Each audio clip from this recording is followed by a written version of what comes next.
And for white matter, maybe exchange is not, maybe exchange is something we should be looking into. And so what is a relevant model for gray matter, especially as compared to what white matter contains? Well, in gray matter, of course, there are a lot more cell bodies, so possibly we have to account for those as a third compartment. So this was proposed as the Sandy model developed by Palombo and colleagues a few years ago. But also in gray matter, we have a lot less myelin. So perhaps we also have to account for water exchange between the intracellular space and the extracellular space during the diffusion time that we impart in the sequence. And so given some empirical evidence of how the signal behaves, which I will be presenting to you in the next few slides, we think that actually accounting for water exchange between compartments is really paramount if you are working with intermediate to longer diffusion times. And so this model that we rely on for exchange was actually developed way back in 1985. So it's the Carragher model, which is a barrier-limited exchange model between two Gaussian compartments. And so then because each compartment is assumed to be in a long time limit, basically you're supposed to have no diffusion time dependence. And the kurtosis of this system is supposed to decay to zero with a time constant that, of course, depends on this. In the rat brain in vivo, we're actually able to find signatures of the signal and the mean diffusivity and the mean kurtosis that basically validate these Carragher assumptions, at least starting something like 20 milliseconds diffusion time. So we have relatively flat mean diffusivity, while the mean kurtosis really decays with diffusion time, likely due to the exchange. Other signatures that actually tell us that exchange is an important feature to account for in gray matter experimentally is the fact that even if we go to very high B values, we actually find both here in the in vivo rat and in this other study of the ex vivo mouse brain, we basically found less and less signal, so reduced signal with longer exchange times, which are actually specifically a signature of exchange. If we think of restriction in structures like soma, actually the signal would behave the other way, and you would have more and more signal with longer diffusion time. And so this basically tells that these intermediate to longer diffusion times, it's very important to account for exchange. And this is why we posed this minimal gray matter model that we called NEXI for neurite exchange imaging. It's also been developed simultaneously by the group of Sune Jespersen as a SMEX. So these are very similar approaches, but basically we have two exchanging compartments. And the hope with these NEXI parameters is, of course, to access some kind of biological specificity. This intraneurite fraction could be a good marker for cell process density. The diffusivity inside the neurites can, of course, inform on integrity or injury or beading, etc. Extracellular diffusivity is clearly a hallmark of inflammation. Not sensitive to myelination, but it can also be sensitive to things like surface to volume ratio, so likely also sensitive to spines, like Marco alluded to earlier, but possibly also membrane dysfunction, say, of the pumps that basically carry water in and out of the cell.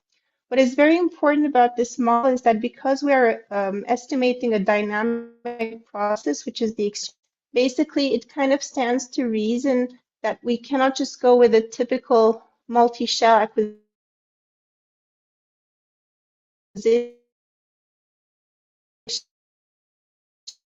at a fixed diffusion time, but actually we also have to here. So this makes for comprehensive acquisitions that are multi B value and multi-diffusion time, and it's not easily applicable, for example, on retrospective data, of course.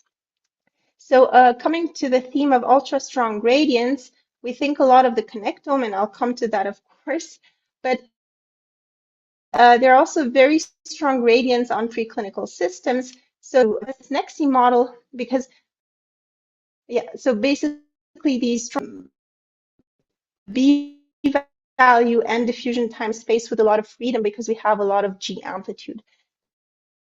And so this 14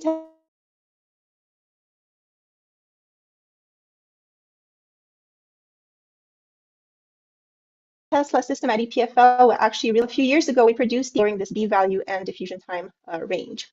What we also tried to do back then is to do some kind of a comparison with histological stainings. And so here you see in the cortex, you have this low, high, low pattern across the cortical layers that was told us we do have this high density and neurofilaments, but in something like the hippocampus, between different hippocampal subfields, actually the staining was best explained by the staining for, the pattern here, more accurately, specificity, and so these prolongations here of astrocytes, they are very similar to neuronal dendrites, for example. Now, of course, the name of the game is to transfer all of this to the human brain. This is the one that's most interesting. And this is where the connectome really came into play with the ultra strong gradients, still leaving us this flexibility of exploring this B value and diffusion time space with more freedom. So we did apply this model on the Connectome 2 scanner. I'll be presenting that. But historically, we started on the Connectome 1 scanner as a collaboration with Cardiff and the group of Marco Palombo. And so what we learned already at this step is that due to the longer echo time and the reduced SNR, already it was paramount to account for Riccian noise floor to correct basically the exchange time estimates. And then we were very ambitious, and we also wanted to bring this to our 3T clinical scanner in radiology here in Lausanne. So always, of course, compromising on the maximum B value you can achieve and the longest diffusion time. And what we learned from this is that then you also have to account, in this case, for the long diffusion gradient duration. So you're gradually no longer in this narrow pulse approximation that the ultra strong gradients give you. Nevertheless, we're able to produce these cortical surface maps of gray matter microstructure in the human brain non-invasively that we then tried to compare to things like this myelin distribution map. And so, of course, we could see some matching here of higher density in the central sulcus and longer exchange time that matches basically higher myelin density.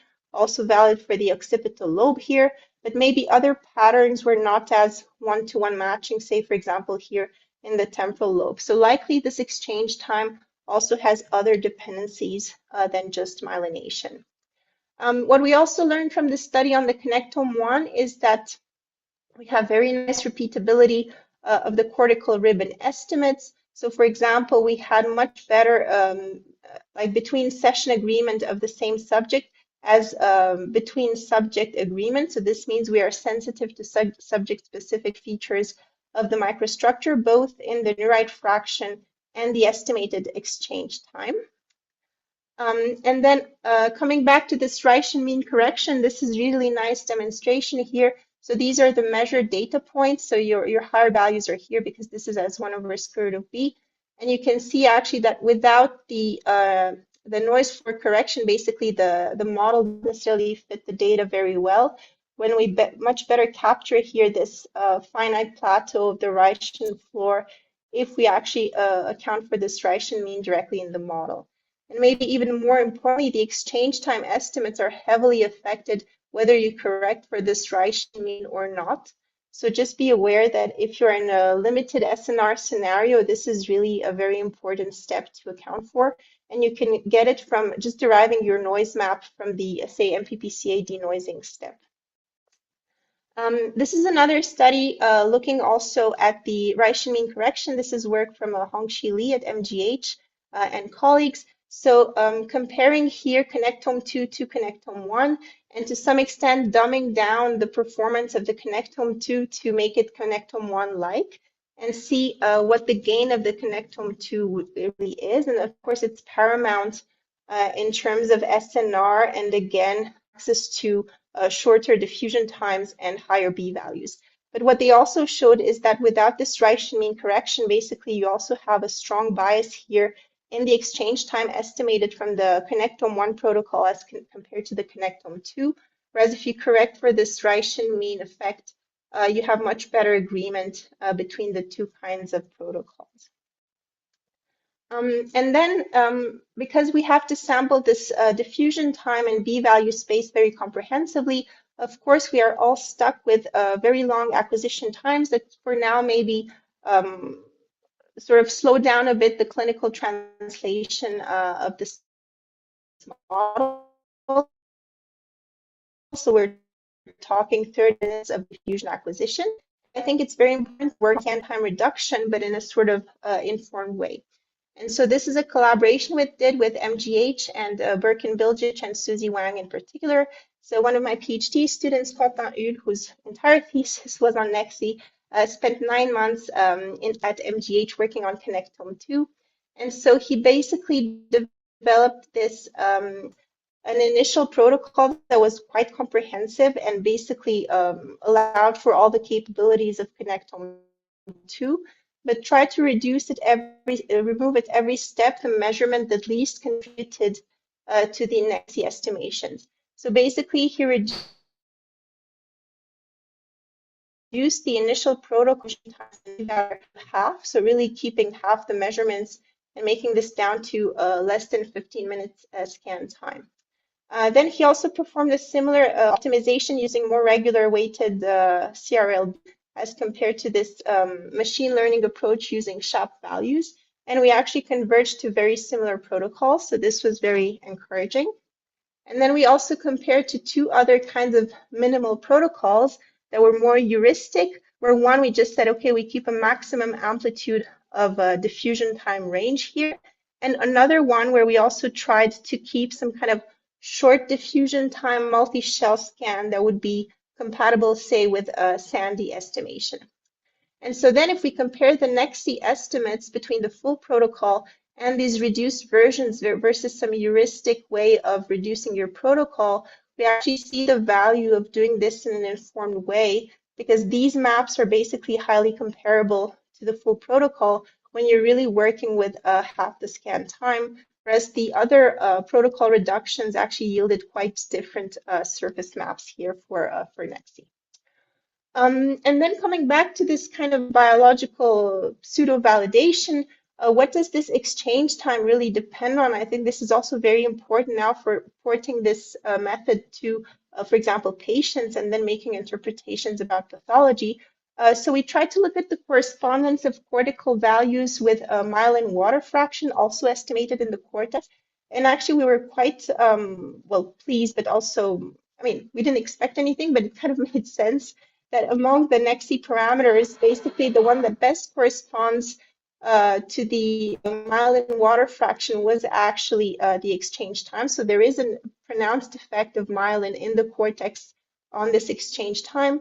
And this was further validated also by performing similar comparison against inhomogeneous magnetization transfer, which is highly specific to myelin, where again, among the Nexi parameters, I'm not showing here the diffusivities, but it was the same story. It was really the exchange time that best correlated with this marker as well. Now, it doesn't mean that myelin tells the entire story, and there's recent work also from Marco's group showing that basically you also have contribution of things like spine density. So maybe you have brain regions such as the sensory areas where the exchange time is more heavily dominated by myelination, and association areas where it would be more dependent on spine density. And coming back also to our initial preclinical measurements, I also think the neuron to glia balance will affect it because we tend to forget about astrocytes, but they make up half of the brain.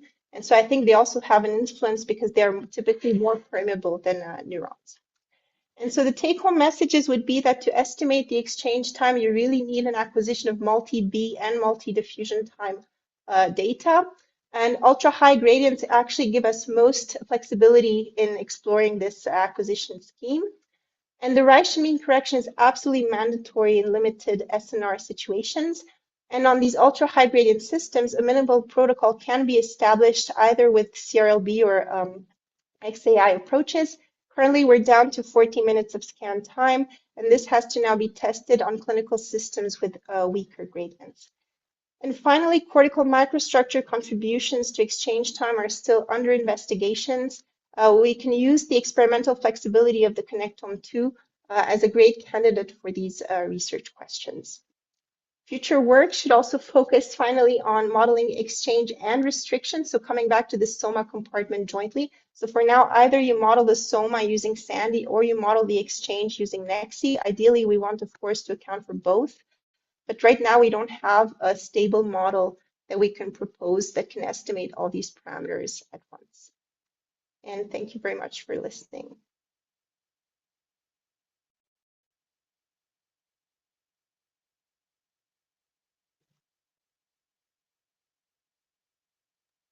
Thank you, Ileana. We have time for one short question. If there are any questions from the audience.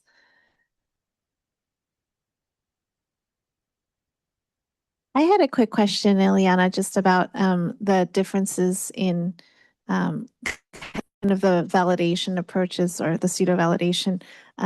Why is it that the spine density would sort of be more prominent in the association areas versus kind of myelin in these more primary sensory I cortices? guess it comes to the speed of information transfer. This is a bit speculative on my part right now, but I think the sensory areas are typically heavily myelinated because they have to respond very fast to the environment.